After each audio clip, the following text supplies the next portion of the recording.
ലോകസ്ഥാപനത്തിനു മുമ്പേ അനാദി നിർണയങ്ങൾ നിർണയിക്കുകയും കാലസമ്പൂർണതയിൽ അവയെ നിവർത്തിക്കുകയും ചെയ്യുന്ന നമ്മുടെ സർവജ്ഞനായ ത്രിയേക ദൈവത്തിന് മഹത്വമർപ്പിക്കുന്നു. നമ്മുടെ അരുമനാഥനും കരുണാവാരിധിയുമായ ക്രിസ്തുയേശുവിൻ്റെ നാമത്തിലുള്ള വന്ദനങ്ങൾ എല്ലാവർക്കും അറിയിക്കുകയും ചെയ്യുന്നു. ദൈവത്തിൻ്റെ വചനം എബ്രായ ലേഖനത്തിൽ നിന്ന് നമ്മൾ പഠിച്ചുകൊണ്ടിരിക്കുകയാണല്ലോ. വളരെ ക്രിസ്തുസാന്ദ്രമായ ഒരു ലേഖനമാണ് എബ്രായർക്കുള്ള ലേഖനം. Cristo centric എപ്പിസൽ. ക്രിസ്തുസാന്ദ്രമാണ്, ക്രിസ്തു കേന്ദ്രീകൃതമാണ്. കഴിഞ്ഞ ദിവസവും നമ്മൾ ചിന്തിച്ചതുപോലെ പിതാവായ ദൈവം ക്രിസ്തുവിനെ കുറിച്ച് പറയുന്ന സാക്ഷ്യങ്ങൾ നമുക്ക് പലതും ഇവിടെ നിന്ന് കേൾക്കുവാനായിട്ട് സാധിക്കും.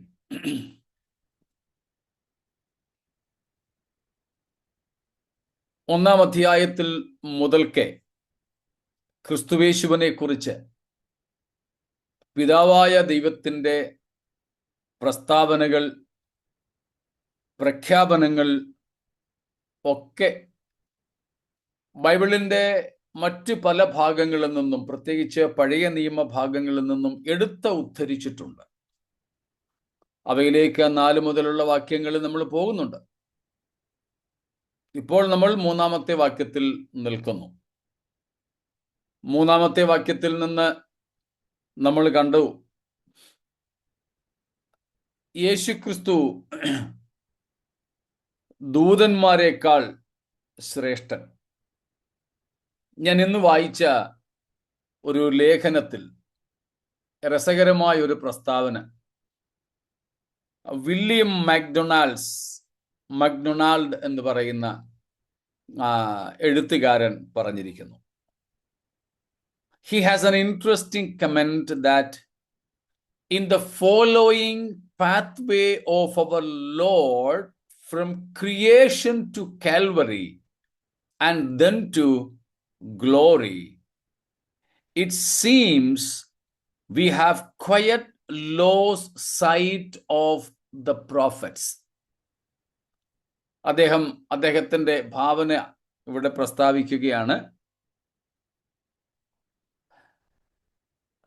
സൃഷ്ടി മുതൽ കാൽവറി വരെയും കാൽവറിയിൽ നിന്ന് മഹത്വത്തിലേക്കുമുള്ള യേശുക്രിസ്തുവിൻ്റെ പന്ഥാവ്, വഴിത്താര നോക്കിയാൽ ആ യാത്രയിൽ പ്രവാചകന്മാരുടെ പ്രസക്തി നഷ്ടപ്പെട്ടു പോയതുപോലെ തോന്നും. illustrious though they were, they have receded to the shadows. പ്രവാചകന്മാർ തീർച്ചയായും പ്രസ്താവ്യരായിരുന്നു, പക്ഷേ ക്രിസ്തുവിൻ്റെ നിഴലിൽ അവരൊക്കെ മാഞ്ഞുപോയി, അപ്രസക്തരായി മാറി. They bore witness to the coming Messiah. Now that he has come, they gladly retire from view. അവർ വരുവാനുള്ള മശിഹയെക്കുറിച്ച് പ്രവചിച്ചു. അവർ പ്രവചിച്ചതുപോലെ ഇപ്പോൾ മശിഹ വന്നു. മശിഹ വന്നപ്പോൾ അവർ പ്രവചിച്ചതുപോലെ വന്ന മശിഹായുടെ വരവിൽ സന്തോഷിച്ചുകൊണ്ട് അവര് തന്നെ റിട്ടയറായി, കളം മാറി. സ്തോത്രം. മനോഹരമായ പ്രസ്താവന. വലിയ വലിയ പ്രവാചകന്മാർ മോശ തുടങ്ങി ഇങ്ങോട്ടുണ്ടായിരുന്നു. നമ്മൾ നേരത്തെ പഠിച്ചിട്ടുള്ളതുപോലെ ആദാം മുതലുള്ളവരെ പ്രവാചകന്മാരായിട്ടാണ് മുസ്ലിം ലോകം കാണുന്നത്. യഹൂദ ലോകം അബ്രഹാം മുതലുള്ളവരെ അതികായന്മാരായി കാണുന്നു. പിതാക്കന്മാരായിട്ടാണ് അബ്രഹാം, ഇസ്ഹാക്ക്, യാക്കോബ് എന്നിവരെ കാണുന്നത്. വലിയ വലിയ പ്രവാചകന്മാരായിട്ട്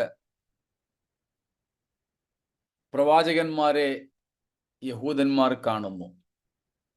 മോശ അവരിൽ അതിശ്രേഷ്ഠനാണ്. യിരെമ്യാവ് എന്നൊക്കെ പറയുന്നവർ അവരുടെ ഭയങ്കര എന്താണ് പറയുന്നത്, ഉന്നതമായ ചിന്തകളിൽ നിലനിന്നിരുന്നവര്. അതുകൊണ്ടാണ് യേശുക്രിസ്തുവിനെ കുറിച്ച് ചിലർ പറഞ്ഞത് യിരെമ്യാ പ്രവാചകനാണെന്ന്. പക്ഷേ ക്രിസ്തു വന്നപ്പോൾ അവരെല്ലാവരും ക്രിസ്തുവിൻ്റെ മറവിലേക്ക്, നിഴലിലേക്ക് മാഞ്ഞുപോയി. സ്തോത്രം. ആ കൂട്ടത്തിൽ ഏറ്റവും ഒടുവിലത്തെ ഏറ്റവും വലിയ ആളായിരുന്നു സ്നാപക യോഹന്നാൻ. ആ സ്നാപക യോഹന്നാനും കളം വിടുമ്പോൾ പറഞ്ഞ കാര്യം നമുക്കറിയാം. ഞാനോ കുറയണം, അവനോ വളരേണം. സ്തോത്രം. യോഹന്നാൻ തന്നെ പറഞ്ഞു, ഞാൻ മണവാളനല്ല, മണവാളന്റെ സ്നേഹിതനാണ്. അതേക്കുറിച്ച് നമ്മൾ നേരത്തെ പഠിച്ചതാണ്. നമ്മുടെ ഇടയിൽ തന്നെ നടക്കുന്ന ഒരു രീതി വെച്ച് പറഞ്ഞാൽ, കല്യാണം കഴിഞ്ഞ് പെണ്ണും ചെറുക്കനും തുണിയൊക്കെ മാറാൻ വേണ്ടിയിട്ട് പോയി വരുന്നത് വരെ റിസപ്ഷൻ എന്ന ഒരു പരിപാടി, അതിൽ ഒരു ആങ്കർ കാണും, ഒരു അധ്യക്ഷൻ. ആങ്കർ എന്നാണ് നമ്മൾ വിളിക്കുന്നത്. അത് കാര്യങ്ങളൊക്കെ നടത്തുന്നയാൾ. അല്പം വാചാലനും വിദഗ്ധനും ഒക്കെ ആയിരിക്കും ആ പരിപാടി ഏറ്റെടുക്കുന്നത്. ആൾക്കാരുടെയൊക്കെ ശ്രദ്ധ താൻ പിടിച്ചു പറ്റും. പക്ഷെ അങ്ങനെ ഇരിക്കുമ്പോഴാ കല്യാണം കഴിഞ്ഞ നവവധൂവരന്മാർ ഡ്രസ്സൊക്കെ മാറി രണ്ടുപേരും കൂടെ കൈ ഓർത്ത് പിടിച്ച് വളരെ വർണ്ണാഭമായ വസ്ത്രങ്ങളൊക്കെ അണിഞ്ഞുകൊണ്ട് വരുന്നത്. അപ്പോഴേക്കും ഇതുവരെ സ്റ്റാർട്ടേഴ്സ് ഒക്കെ കഴിക്കുന്നതിൻ്റെ രുചി ആസ്വദിച്ച് സ്റ്റേജിൽ നടക്കുന്ന കാര്യങ്ങളൊക്കെ കണ്ടും കേട്ടും പരിപാടികൾ നടത്തിയ ആൾക്കാരെ, ഈ ആങ്കറിനെയൊക്കെ ശ്രദ്ധിച്ച് നിന്നവരുടെ മുഴുവൻ ശ്രദ്ധയും ഇപ്പോൾ മണവാളനിലേക്കും മണവാട്ടിയിലേക്കും തിരിയുകയാണ്. ഇതുപോലെ യഹൂദന്മാർക്കിടയിലെ ഒരു സംസ്കാരം വെച്ചുകൊണ്ടാണ് യോഹന്നാൻ പറയുന്നത്, ഞാൻ മണവാളന്റെ തോഴനാണ്, മണവാളനല്ല. മണവാളന്റെ ശബ്ദം കേട്ടാൽ മണവാളനെ ആ ഏറ്റവും പ്രധാനപ്പെട്ട സ്ഥാനത്തേക്ക് ആനയിച്ച ശേഷം തോഴൻ അവിടെ നിന്നും മാറിപ്പോവുകയാണ്. എന്നതുപോലെ യേശുക്രിസ്തു മശിഹ വരുന്നു വരുന്നു വരുന്നു എന്ന് പ്രവചിച്ച പ്രവാചകന്മാരെല്ലാവരും മശിഹയുടെ വരവോടുകൂടെ അപ്രസക്തരായി മശിഹയുടെ നിഴലിൻ കീഴിൽ മറഞ്ഞു എന്ന ഒരു ഭാവനാപരമായ ആശയം, സ്തോത്രം, വളരെ രസകരമായി തോന്നുന്നു. കാരണം മശിഹ വന്നു കഴിഞ്ഞാൽ പിന്നെ അവിടെ വേറെ ആർക്കും ആ പ്രസക്തിയില്ല. സ്തോത്രം. അതാണ് നാം ഇപ്പോൾ ചിന്തിച്ചു കൊണ്ടിരിക്കുന്നത്. മശിഹ തമ്പുരാനായ ക്രിസ്തു യേശു പ്രവാചകന്മാരെക്കാൾ വലിയവൻ. പഴയ നിയമ പ്രവാചകന്മാരെക്കാൾ യേശു വലിയവൻ. സ്തോത്രം. അതാണ് നാം നോക്കിക്കൊണ്ടിരുന്നത്. അപ്പൊ പ്രവാചകന്മാർ ധാരാളം മശിഹയെക്കുറിച്ച് പ്രവചിച്ചു. ആ പ്രവചന നിവൃത്തി എന്ന വണ്ണമാണ് യേശുക്രിസ്തുവിന്റെ ജനനം, ക്രിസ്തുവിന്റെ കന്യകാപ്പിറവി. സ്തോത്രം. കാര്യങ്ങളൊക്കെ നമുക്കതറിയാമല്ലോ. യേശുക്രിസ്തുവിന്റെ തേജസ്കരണം വരെ ഉള്ളതെല്ലാം പ്രവചനങ്ങൾക്കനുസരിച്ചാണ്. സ്തോത്രം. പ്രവചനങ്ങൾക്കനുസരിച്ചാണ്. ആ കാര്യങ്ങൾ നമ്മൾ പറഞ്ഞു വന്നിട്ടാണ് മൂന്നാമത്തെ വാക്യത്തിൽ യേശുക്രിസ്തുവിന്റെ ആളത്വത്തിന്റെ മഹിമയും യേശുക്രിസ്തുവിന്റെ വീണ്ടെടുപ്പിൻ പ്രവൃത്തിയുടെ മഹിമയും നമ്മൾ കണ്ടുകൊണ്ടിരിക്കുന്നത്. ഒന്നും കൂടെ നമ്മുടെ ചിന്തകൾക്ക് ആധാരമായ മൂന്നാം വാക്യം വായിക്കാം. Third verse please. അവൻ അവന്റെ തേജസ്സിന്റെ പ്രഭയും തത്വത്തിന്റെ മുദ്രയും സകലത്തെയും തന്റെ ശക്തിയുള്ള വചനത്താൽ വഹിക്കുന്നവനുമാകൊണ്ട് പാപങ്ങൾക്ക് പരിഹാരമുണ്ടാക്കിയ ശേഷം ഉയരത്തിൽ മഹിമയുടെ വലത്തുഭാഗത്തിരിക്കുകയും അവൻ ദൈവദൂതന്മാരെക്കാൾ വിശിഷ്ടമായ നാമത്തിന് അവകാശിയായതിനൊത്തവണ്ണം അവരെക്കാൾ ശ്രേഷ്ഠനായി തീരുകയും ചെയ്തു. സ്തോത്രം. യേശുക്രിസ്തു നാം ഇപ്പോൾ കണ്ടുകൊണ്ടിരിക്കുന്നത് പാപങ്ങൾക്ക് പരിഹാരം വരുത്തിയ ശേഷം മഹിമയുടെ വലത്തുഭാഗത്ത് ഇരുന്നു. മഹിമയുടെ വലത്തുഭാഗത്ത് ഇരുന്നു. സ്തോത്രം. അതിലെ ഓരോ പദങ്ങളും നമുക്കറിയാവുന്നതായതുകൊണ്ട് കൂടുതൽ വിശദീകരിക്കുന്നില്ല. മഹിമ, വലത്തുഭാഗം, ഇരുന്നു എന്നൊക്കെയുള്ളത് ഓരോ പദാനുപദമായി നാം പഠിക്കേണ്ടതാണ്. സ്തോത്രം. മഹിമ. മഹിമ എന്നത് നമ്മുടെ ദൈവത്തിൻ്റെ ഒരു പേരായിട്ടാണ് ഇവിടെ പറയുന്നത്. സ്തോത്രം. Majesty. Here, majesty is another name for the God of the Bible, the Father. പിതാവായ ദൈവത്തിന് കൊടുത്തിരിക്കുന്ന ഒരു പേരാണ് ഇവിടെ മഹിമ എന്നുള്ളത്. സ്തോത്രം. മാജസ്റ്റി. മാജസ്റ്റി. Praise God. മെഗാലോസുമേ. മെഗാലോസുനെ.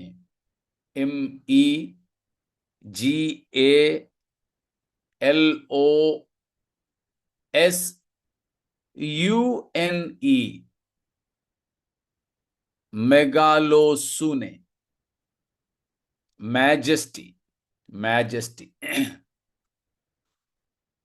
ഈ മെഗാലോസുനെ എന്നത് മെഗാസ് അല്ലെ മീഗാസ് എന്ന മൂലത്തിൽ നിന്നാണ്. ആ മീഗാസിന്റെ അർത്ഥം ഗ്രേറ്റ് എന്ന. Great, strong. സ്തോത്രം. സോ മാജസ്റ്റി അല്ലെങ്കിൽ മഹിമ എന്ന് വെച്ചാൽ shows the greatness, importance. Importance, the prominence.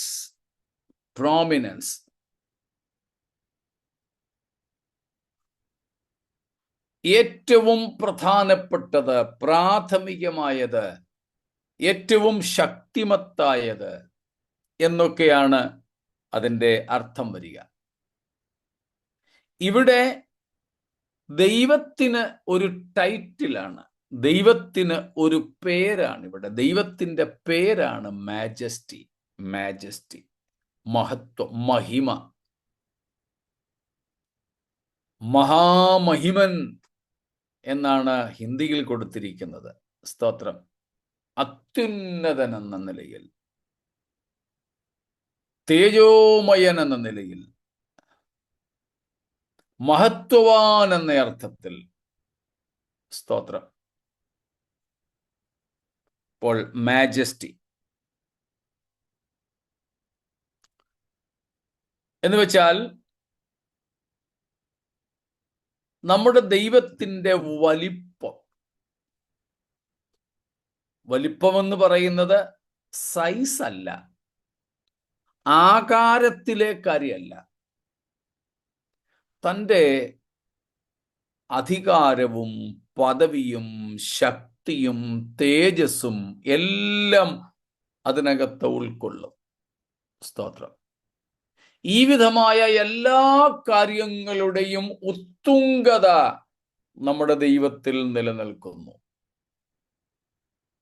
സ്തോത്രം. ശക്തിയിൽ ഒന്നാമൻ, മഹത്വത്തിൽ ഒന്നാമൻ, തേജസ്സിൽ ഒന്നാമൻ, ജ്ഞാനത്തിൽ ഒന്നാമൻ എന്ന് വേണ്ട, എന്തെടുത്താലും എല്ലാറ്റിലും ഏറ്റവും ഉയർന്നവനായിരിക്കുന്നവൻ. സ്തോത്രം. ബാക്കിയുള്ളവയും ഉള്ളവരുമെല്ലാം തൻ്റെ കീഴിൽ മാത്രം, ബാക്കിയുള്ളവയും ഉള്ളവരുമെല്ലാം തനിക്ക് പുറകിൽ മാത്രം അണിനിരക്കുന്നു. എല്ലാവരുടെയും മുമ്പിൽ ഏറ്റവും വലിയവനായി നിൽക്കുന്നവൻ എന്ന അർത്ഥമാണ് ഇവിടെ മഹിമ എന്നതുകൊണ്ട് അർത്ഥമാക്കുന്നത്. ഇവിടെ പറയുന്ന മഹിമ ദൈവത്തിൻ്റെ ഒരു മറുപേരാണ്. It's another title for God of the Bible, majesty. Majesty, മഹിമയുടെ വലത്തുഭാഗത്ത് ഇരുന്നു. വലത്തുഭാഗത്തിരുന്നു. വലത്തുഭാഗം എന്നുള്ളത് പ്രത്യേകിച്ച് ഡിക്ഷണറിയിലൊക്കെ എടുത്ത് നിങ്ങൾ നോക്കിയാലും കാണാൻ സാധിക്കുന്നത് ഈ പൂർവീകർ എന്ന് പറഞ്ഞാൽ പൂർവദേശക്കാരായ, ഈസ്റ്റേണേഴ്സ്, നമ്മളൊക്കെ പൂർവദേശക്കാരാണ്. നമ്മൾ അതുകൊണ്ട് സായിപ്പന്മാരെ വെസ്റ്റേണേഴ്സ് എന്ന് വിളിക്കുന്നത്.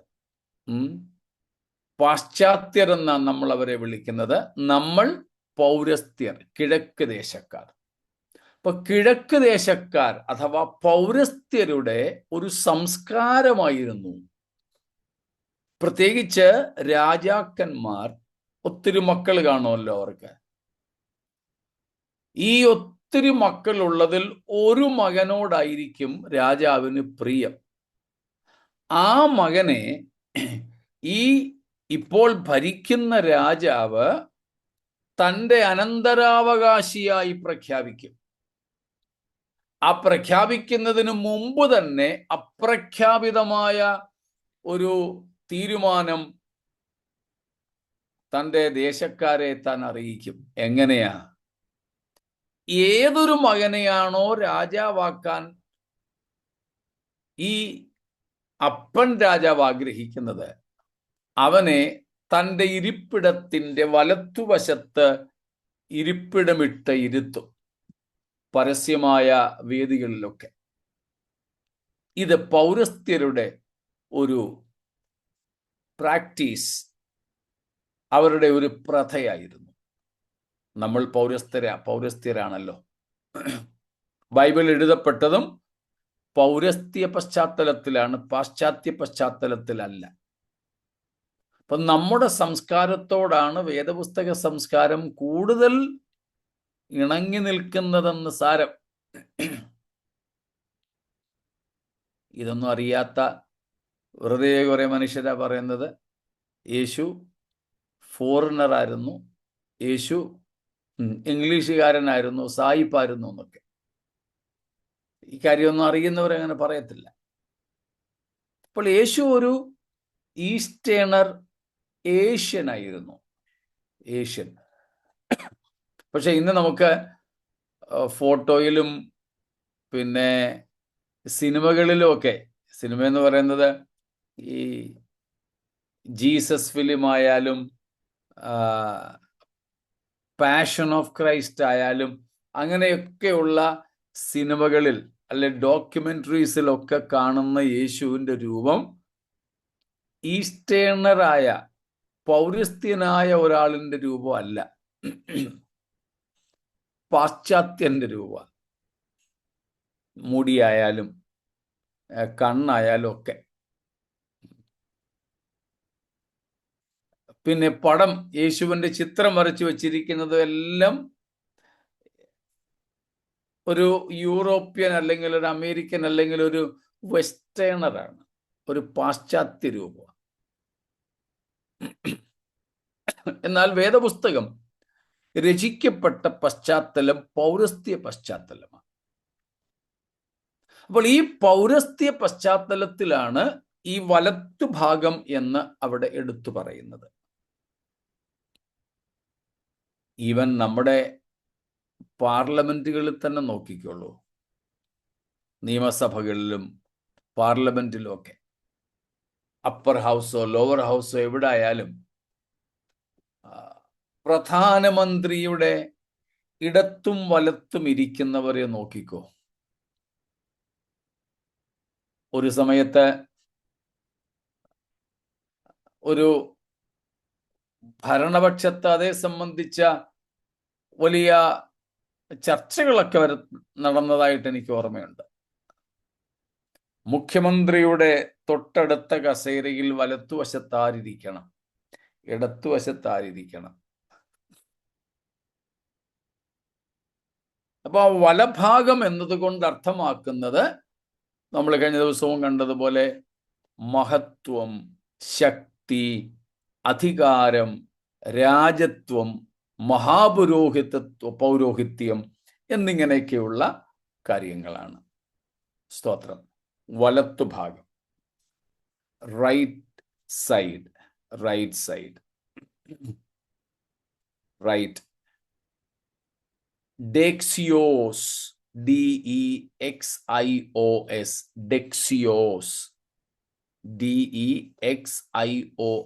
ഡെക്സിയോസ്, അതാണ് റൈറ്റ്, വലത് എന്ന് തർജ്ജമ ചെയ്തിരിക്കുന്നത്. എബ്രായ ലേഖനത്തിനകത്ത് ഏതാണ്ട് 5 പ്രാവശ്യമാണ് ഈ പദം നാം കാണുന്നത്. കഴിഞ്ഞ ദിവസം നമ്മൾ കണ്ടു എന്നാണ് എൻ്റെ ഓർമ്മ. ഒന്നുകൂടെ ഞാൻ പറഞ്ഞേക്കാം. 1:3 എബ്രായ ലേഖനം ആണെല്ലാം. 1:3, 13. Chapter 1 verses 3 and 13. 8 verse 1, 8-ാം അധ്യായം 1-ാമത്തെ വാക്യം. 10:12, 10 verse 12. And 12 verse 2, 12:2. ഇതെല്ലാം ക്രിസ്തുവുമായി ബന്ധപ്പെട്ടാണ് പറഞ്ഞിരിക്കുന്നത്. ഒന്നും കൂടെ റെഫറൻസ് പറയാം, ആരെങ്കിലും വിട്ടുപോയിട്ടുണ്ടെങ്കിൽ. Hebrews 1, 3 and 13. എബ്രായർ 1:3, 13 വാക്യങ്ങൾ. 8:1, 8 verse 1. എബ്രായർ 8:1.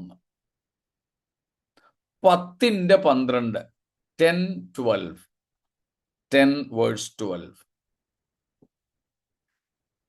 And then 12 verse 2, 12:2.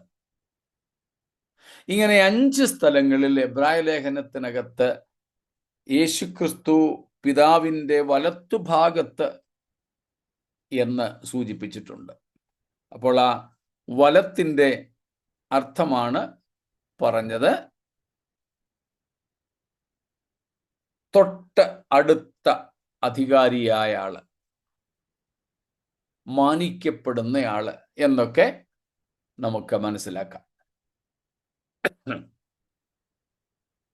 സ്തോത്രം.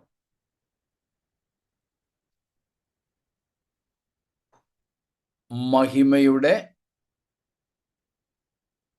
ഒന്നും കൂടെ 2-ാം ഭാഗം 1:3 നിന്ന് വായിച്ചു. അല്ലെ 1:3 ഒരു പ്രാവശ്യം കൂടെ വായിച്ചാട്ടെ.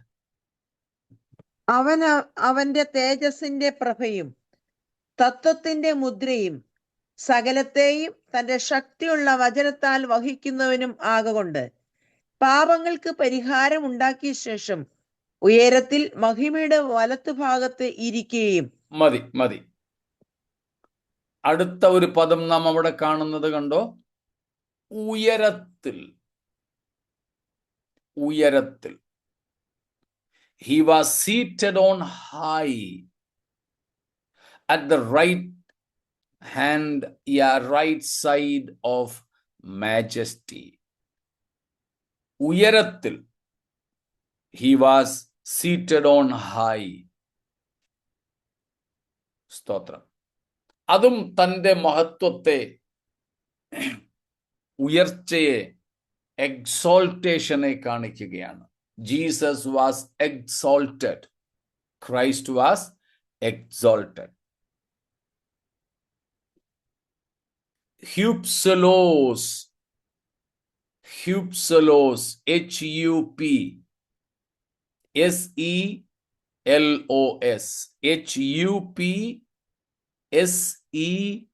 HUPSELOS, ഹ്യൂപ്സലോസ്, ഹ്യൂപ്സലോസ്.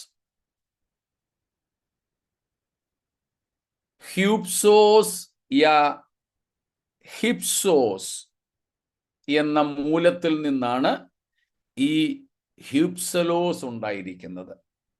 അപ്പോൾ ഹ്യൂപ്സോസ് യാ ഹിപ്സോസ് എന്ന് പറഞ്ഞാൽ ഹൈറ്റ്, എലിവേറ്റഡ്, ഉയർന്നത്, മറ്റെല്ലാറ്റിൽ നിന്നും ഉയർന്നു നിൽക്കുന്നത് എന്നർത്ഥം. ശൗലിനെ കുറിച്ച് നമ്മൾ വായിക്കുന്നത് മറ്റെല്ലാവരെക്കാളും അവൻ തോൾ മുതൽ പൊക്കം കൂടിയവനായിരുന്നു. അപ്പോൾ മറ്റെല്ലാവരിൽ നിന്നും വ്യത്യസ്തനായി ഉയർന്നു നിൽക്കുന്നത്, സ്തോത്രം, മറ്റെല്ലാവരിൽ നിന്നും അല്ലെ മറ്റെല്ലാറ്റിൽ നിന്നും എടുത്തു കാണിക്കുന്നത് എന്നൊക്കെയാണ് അതിൻ്റെ അർത്ഥം. Elevated, high, high. സ്തോത്രം. സാധാരണമായ പ്രതലത്തിൽ നിന്ന് ഒരു കുന്ന് അല്ലെങ്കിൽ ഒരു മല ഉയർന്നു നിൽക്കുന്നു. മല ഉയർന്നു നിൽക്കുന്നു. അതുപോലെ ഉയർന്നു നിൽക്കുന്നത്, സ്തോത്രം. അതിന് ആ ഉയർന്നത് എന്നതിന് അക്ഷരീയ അർത്ഥങ്ങളുമുണ്ട്, അല്ല സാദൃശ്യവൽക്കരിക്കപ്പെട്ടും പറഞ്ഞിട്ടുണ്ട്. സ്തോത്രം. അക്ഷരീയമായിട്ടും ഉയർന്നത് എന്ന അർത്ഥത്തിലുണ്ട്. അതുപോലെ തന്നെ ഫിഗറേറ്റീവ്ലി, പ്രതീകാത്മകമായും നമുക്കത് കാണുവാനായിട്ട് സാധിക്കും. പ്രതീകാത്മകമായി അതിന് കൊടുത്തിരിക്കുന്ന ഡിക്ഷണറിയിൽ കൊടുത്തിരിക്കുന്ന അർത്ഥങ്ങൾ ഇങ്ങനെയാണ്: exalted, haughty, high, highly esteemed, uplifted എന്നൊക്കെ. സ്തോത്രം. മനസ്സിലായോ? Exalted, haughty, high, highly esteemed, uplifted.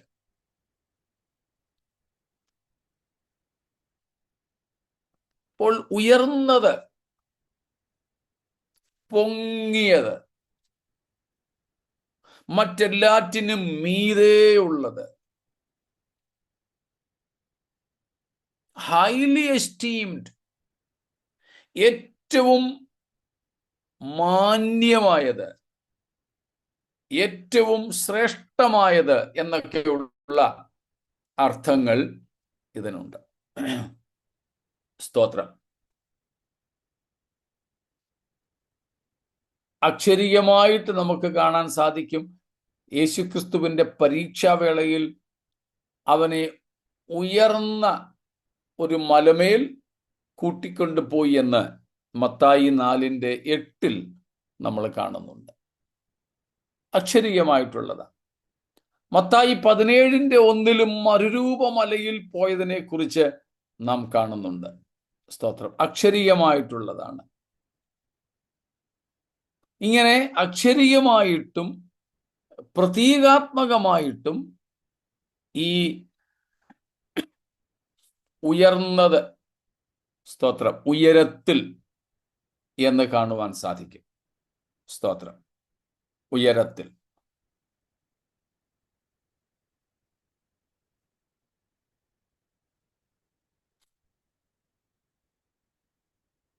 93 സങ്കീർത്തനത്തിന്റെ 4 വാക്യം ഒന്ന് നോക്കിക്കേ. Psalm 93 verse 4.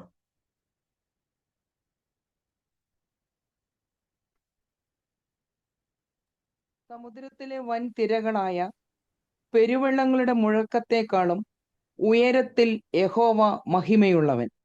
സ്തോത്രം. ഉയരവും മഹിമയും തമ്മിൽ വളരെ അടുത്തിരിക്കുന്നു. നമ്മുടെ ദൈവം ഉയരത്തിൽ മഹിമയുള്ളവൻ. തിരമാലകളെക്കാൾ, പർവ്വതങ്ങളെക്കാൾ, ആകാശത്തെക്കാൾ ഉയർന്നിരിക്കുന്നവൻ. സ്തോത്രം. Praise God. എബ്രായ ലേഖനം തന്നെ 7:26 കൂടെ നോക്കിക്കൊള്ളൂ. 7:26 ഹീബ്രൂസ്.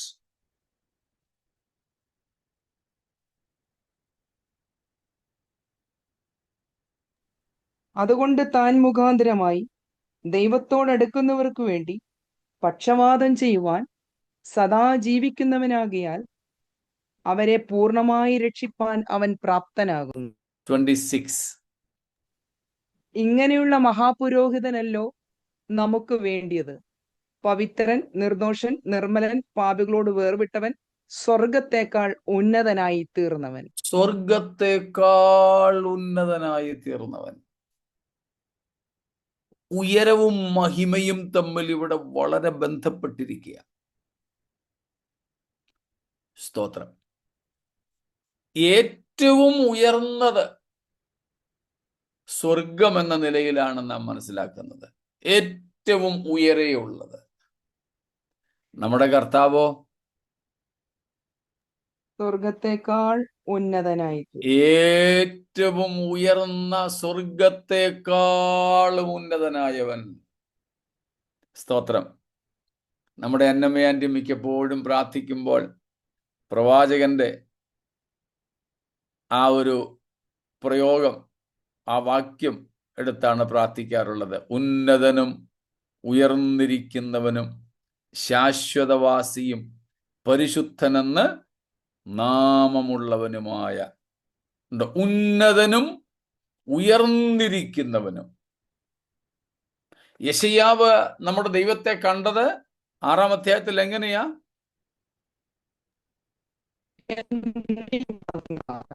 ഉയർന്നും പൊങ്ങിയുമുള്ള സിംഹാസനം. ഉയർന്നും പൊങ്ങിയുമുള്ള സിംഹാസനത്തിൽ.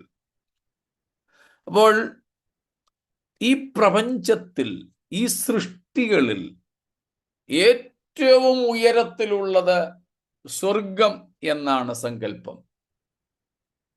ദൈവമോ ആ സ്വർഗത്തെക്കാളും ഉയരത്തിലുള്ളവൻ, ഉന്നതനായവൻ.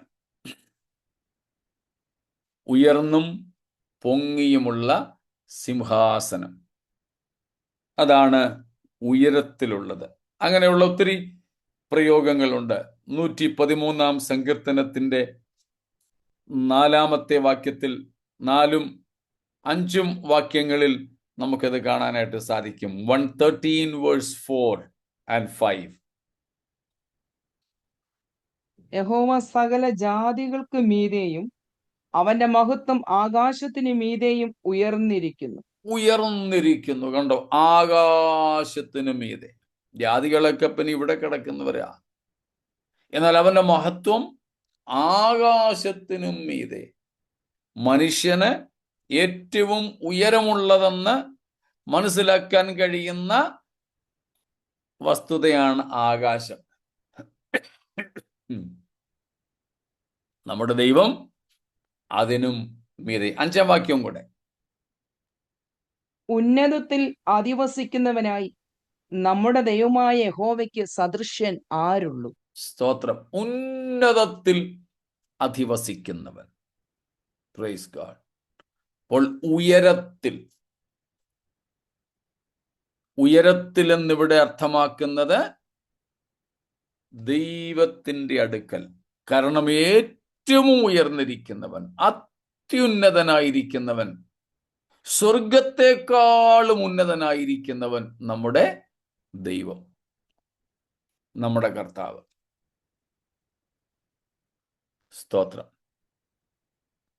എന്താണോ ഏറ്റവും ഉയർന്നത് അതിനേക്കാൾ ഉയർന്നവനാണ് നമ്മുടെ കർത്താവ്. Price God. സ്തോത്രം.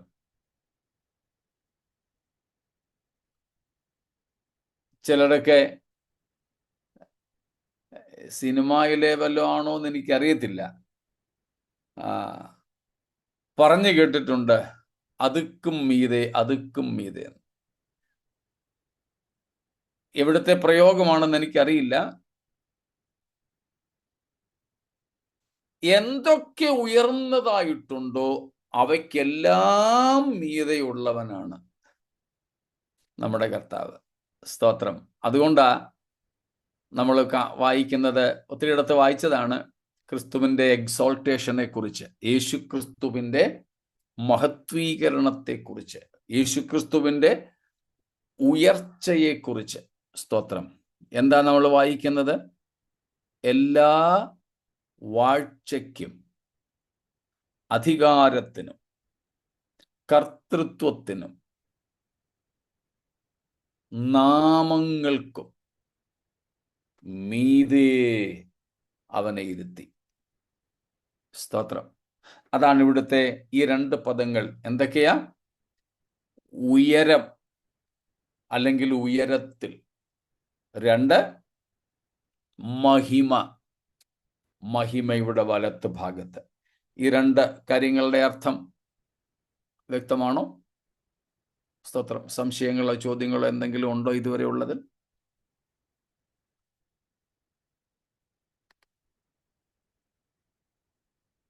ശരി, ഒന്നുമില്ല. എങ്കിൽ ഒരു കാര്യവും കൂടെ പറഞ്ഞ് നമുക്ക് അവസാനിപ്പിക്കാം. സ്തോത്രം.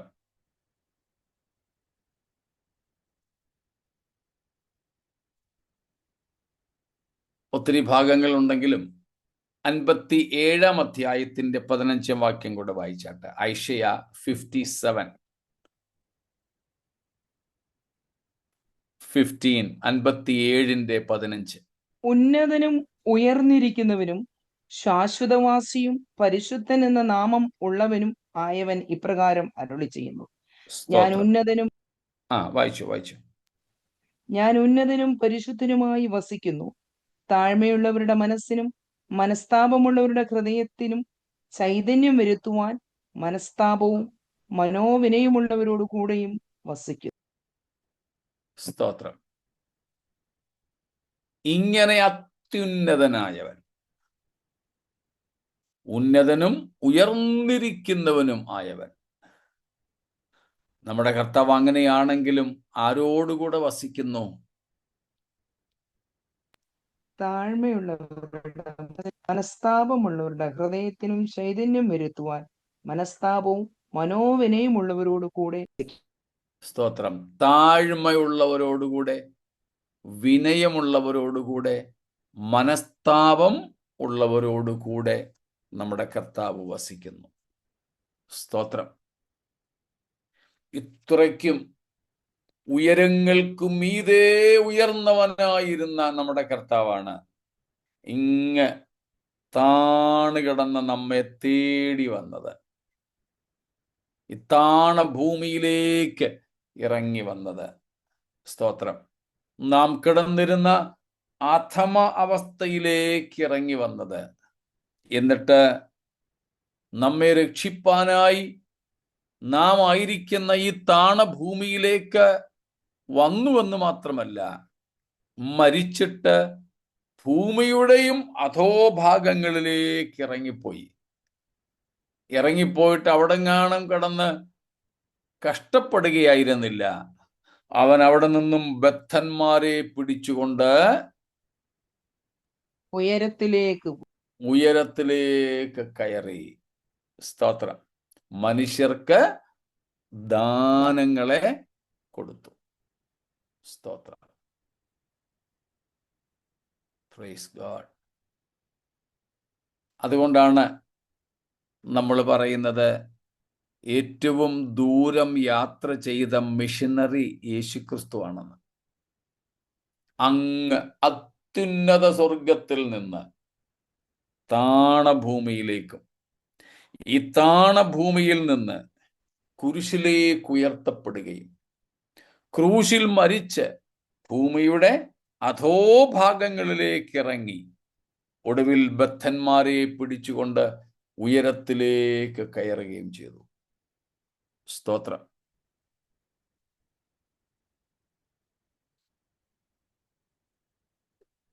ഇപ്പൊ നമ്മുടെ കർത്താവ്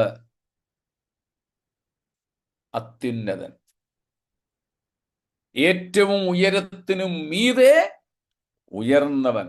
എങ്കിലും നാം താഴ്മയുള്ളവരും മനസ്താപമുള്ളവരും എന്ന് വെച്ചാൽ, മനസ്താപം എന്ന് വെച്ചാൽ ഹൃദയനുറുക്കം, എ കോൺട്രൈറ്റ് ഹാർട്ട്. ഒരു നുറുങ്ങിയ ഹൃദയം നമുക്കുണ്ടെങ്കിൽ, സ്തോത്രം, നാം ഇങ്ങ് ഭൂമിയുടെ അറ്റത്താണെങ്കിലും അവിടുന്ന് അങ്ങ് അത്യുന്നതനാണെങ്കിലും, സ്തോത്രം, നമ്മോട് കൂടെ വസിക്കുന്ന ഒരു അത്യുന്നതനായ ദൈവമാണ് നമുക്കുള്ളത്. നുറുങ്ങിയ ഹൃദയത്തോടെ ഏതെങ്കിലും വിഷയത്തിൽ ആരെങ്കിലും ആയിരിക്കുന്നെങ്കിൽ നമ്മുടെ കർത്താവിൻ്റെ വാഗ്ദത്തമാണ് നുറുങ്ങിയ ഹൃദയത്തോടെ, അതാണ് മനസ്താപമുള്ളവർ, സ്തോത്രം, അവരോടുകൂടെ നമ്മുടെ കർത്താവ് വസിക്കും. സ്തോത്രം. എത്ര ശ്രേഷ്ഠകരമായ കാര്യ! ഉള്ളം നുറുങ്ങി ഹൃദയം തകർന്ന് വളരെ എളിമയോടെ താഴ്മയോടെ നാം ആയിരുന്നാലും, മനുഷ്യരാരും ഉന്നതന്മാർ, ലോകത്തിലെ ശ്രേഷ്ഠന്മാർ ആരും നമ്മോടൊപ്പം ഇല്ലെങ്കിലും, നമ്മോടൊപ്പം വരാൻ ഇഷ്ടപ്പെടുന്നില്ലെങ്കിലും, സ്തോത്രം, നമ്മോട് കൂടെ വസിക്കുന്ന ഒരു അത്യുന്നതനെയാണ് നമുക്ക് തിരുവെഴുത്തുകളിൽ കാണാൻ കഴിയുന്നത്. അത് നമുക്ക് ആനന്ദകരമാണ്. സ്തോത്രം, ആനന്ദകരമാണ്. മറ്റൊരു കാര്യം കൂടെ പറഞ്ഞ് നമ്മുടെ ഇന്നത്തെ ക്ലാസ് അവസാനിപ്പിക്കാം. സ്തോത്രം. അതായത് മാത്യു ഹെൻറി എന്ന് പറയുന്ന കമന്റേറ്റർ പറഞ്ഞിരിക്കുന്ന ഒരു കാര്യമാണ്, from the glory of his sufferings we are at length led to consider the glory of his exaltation.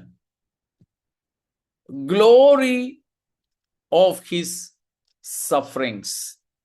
കർത്താവിൻ്റെ കഷ്ടാനുഭവങ്ങളുടെ, പീഡകളുടെ, ക്രൂശുമരണത്തിൻ്റെ മഹത്വം തുടങ്ങി.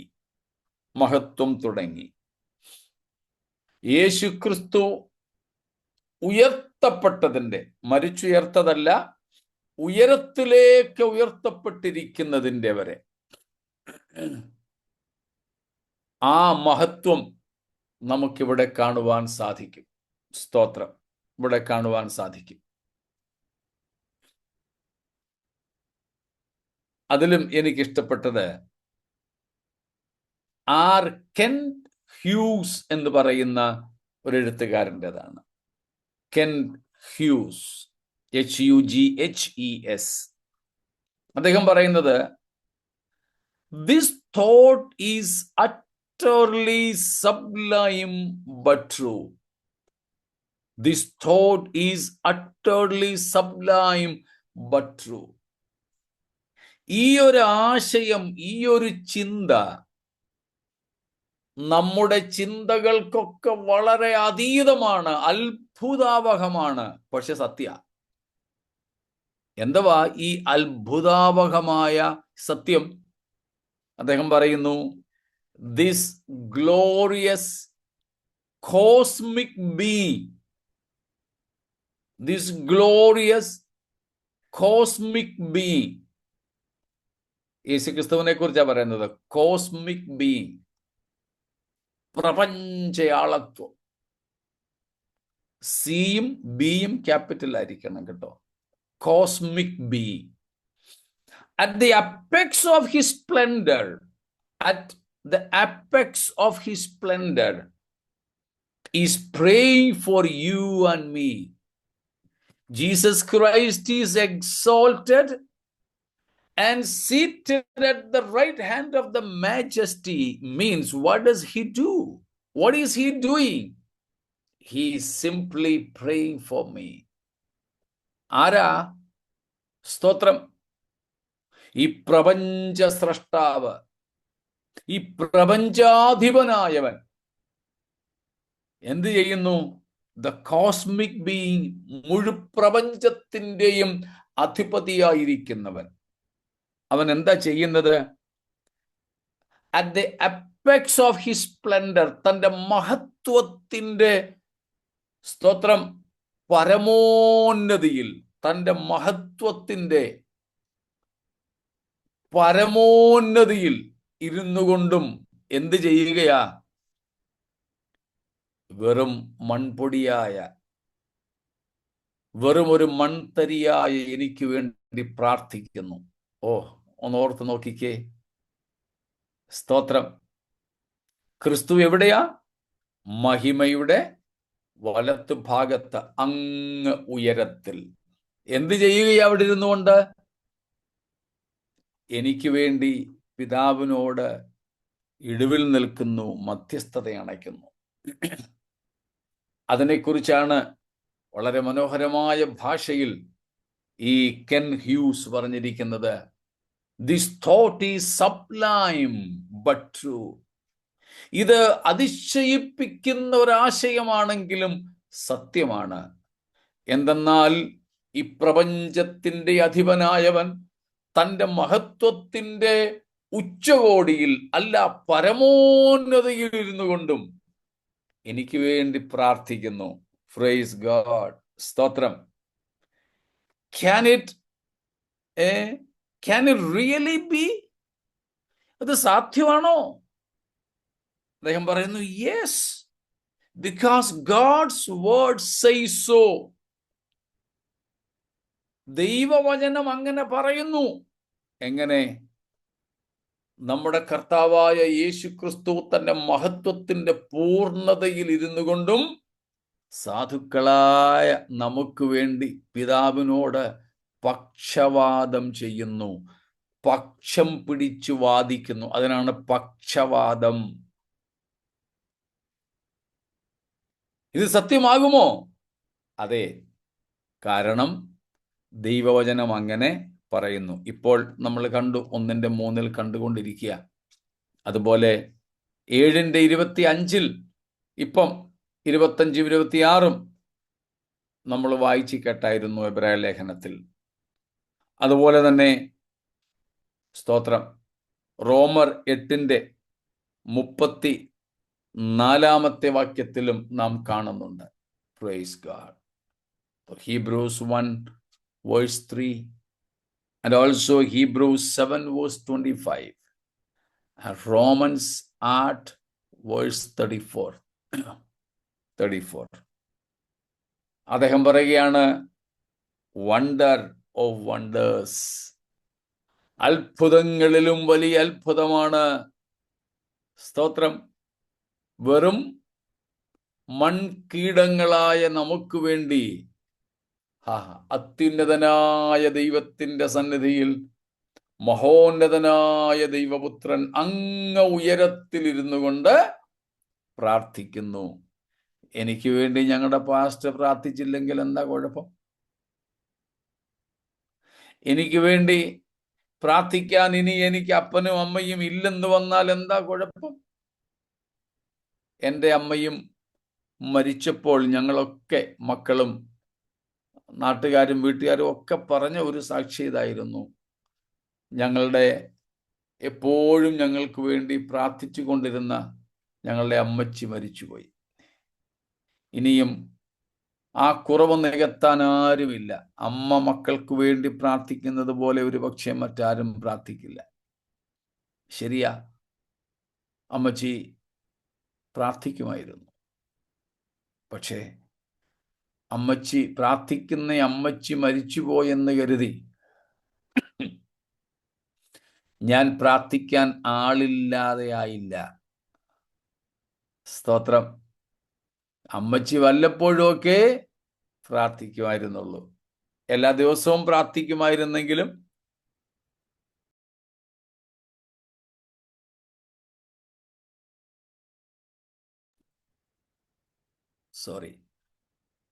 എല്ലാ ദിവസവും പ്രാർത്ഥിക്കുമായിരുന്നെങ്കിലും എല്ലായ്പ്പോഴും പ്രാർത്ഥിക്കാൻ അമ്മച്ചിക്ക് പറ്റില്ലായിരുന്നു. എൻ്റെ ചേട്ടന് വേണ്ടി പ്രാർത്ഥിക്കുമ്പോൾ അമ്മച്ചി എനിക്ക് വേണ്ടി പ്രാർത്ഥിക്കത്തില്ല, ഒക്കത്തില്ല. എൻ്റെ പെങ്ങന്മാർക്ക് വേണ്ടി പ്രാർത്ഥിക്കുമ്പോൾ ഞങ്ങൾക്ക് വേണ്ടി പ്രാർത്ഥിക്കാൻ അമ്മച്ചിക്ക് ഒക്കത്തില്ലായിരുന്നു. പക്ഷേ സദാ എനിക്ക് വേണ്ടി പക്ഷവാതം കഴിപ്പാൻ ജീവിച്ചിരിക്കുന്ന ഒരു മഹാപുരോഹിതൻ എനിക്കുണ്ട്. അത് അത്ഭുതങ്ങളിൽ അത്ഭുതാവഹമായ വസ്തുതയാണ്. സ്തോത്രം. അത്ഭുതങ്ങളിൽ അത്ഭുതാവഹമായ വസ്തുതയാണ്. അതേ പ്രിയരെ, നമ്മുടെ കർത്താവ് മഹിമയുടെ വലഭാഗെ നമുക്ക് വേണ്ടി മഹാപുരോഹിത വൃത്തി ചെയ്യുന്നു. സ്തോത്രം. അത് നമ്മെ ആനന്ദ പുളകിതരാക്കി തീർക്കട്ടെ. സ്തോത്രം. ആ ക്രിസ്തുയേശു എന്ന ഏക മധ്യസ്ഥനിലൂടെ പിതാവിന്റെ സന്നിധിയിലേക്ക് നമുക്ക് ധാരാളമായ പ്രവേശനം ഈ വചനങ്ങളാൽ ലഭിക്കുമാറാകട്ടെ. മാറാനാഥ.